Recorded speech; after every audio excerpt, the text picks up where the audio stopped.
quick overview of the difference between an NFT on Ethereum versus an NFT on Solana versus an NFT on Metaplex, which is a protocol built on Solana.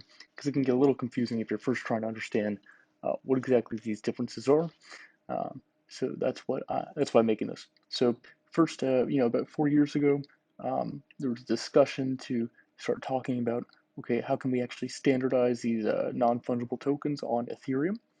This resulted in EIP, Ethereum Improvement Proposal 721, to create a standard for non-fungible tokens.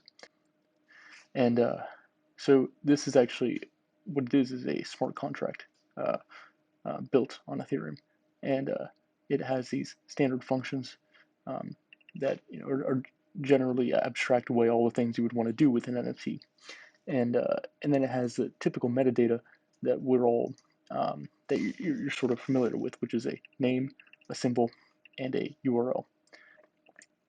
So yeah, so versus when you're first looking through the documentation on Solana, it can be a little confusing because creating a non-fungible token is actually an example that's cited in the documentation for Solana.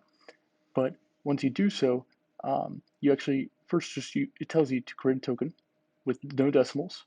You create an account, you mint one of them, and then you shut off the supply.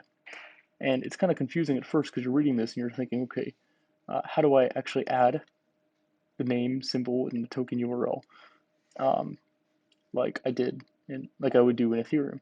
And it's confusing because then there's no other way to do that.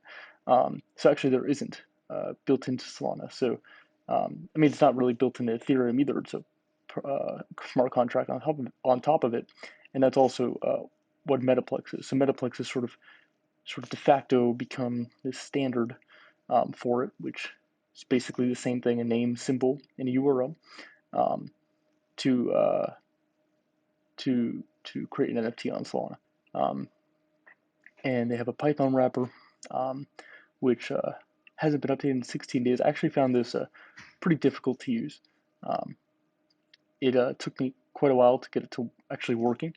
Um, so if you want to get it working with a simple API call, I made this available with an API here. So actually, all you would do is go to docs.theblockchainapi.com and you make a post request to create an NFT on Solana, and it has everything basically you need, and you can, if you're worried about security, you can generate a wallet on here and then airdrop on the DevNet, and just test it all on the DevNet. Um, and ideally, there's another tutorial. Yeah, and ideally that's much easier. There's another tutorial in the description for actually just doing this. Uh, so yeah, thank you.